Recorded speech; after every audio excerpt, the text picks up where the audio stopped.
ఓ పక్కన వరుసగా హిందువులకు సంబంధించి ఈ తిరుమల కొండ మీదకి వెళ్ళేటప్పుడు డిక్లరేషన్ మీదన సంతకం పెట్టడానికి వెనుకాడినే జగన్మోహన్ రెడ్డి వెళ్ళలేదు కొండ మీదకని చంద్రబాబు విమర్శిస్తుంటే, నన్ను రానీయకుండా అడ్డుకున్నారని జగన్మోహన్ రెడ్డి విమర్శిస్తుంటే, ఈ ఇద్దరి మధ్యన కథలో ఒకళ్ళకొకళ్ళు విమర్శనాస్త్రాలు సంధిస్తున్న వేళ హిందువులకి జగన్ చేసింది ఇదిగో అంటూ వైఎస్ఆర్ కాంగ్రెస్ పార్టీ ఒకటి ప్రధానంగా ప్రొజెక్ట్ చేసుకొస్తుంది. వంశపారంపర్య అర్చకత్వం హక్కుని గుర్తిస్తూ ఎండోమెంట్ ప్రాపర్టీ రిజిస్టర్లో ఆయా అర్చకుల పేర్ల నమోదుకి నిర్ణయం తీసుకుంది జగన్ ప్రభుత్వమే.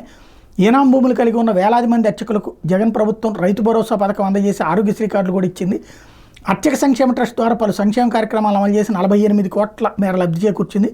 రాష్ట్ర వ్యాప్తంగా 16 ఆగమ వేద పాఠశాలల ద్వారా 400 మంది విద్యార్థులకు శిక్షణ కార్యక్రమాలతో పాటు స్టైఫండ్ 3,06,00,000 రూపాయలు గత ప్రభుత్వం జగన్ ప్రభుత్వం అందజేసింది.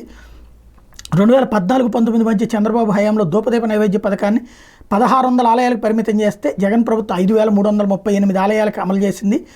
బ్రహ్మోత్సవాలు అతి ముఖ్యమైన గరుడు సేవకు భక్తులందరూ వచ్చి దర్శించుకోలేరనే ఉద్దేశంతో జగన్ ప్రభుత్వం ప్రతి పౌర్ణమికి పున్నమి గరుడు సేవ నిర్వహించేలా ఏర్పాటు చేసింది. ప్రతి నెల పున్నమి గరుడు సేవ ద్వారా ఎంతోమంది భక్తులకు స్వామివారి దర్శన భాగ్యం లభిస్తోంది.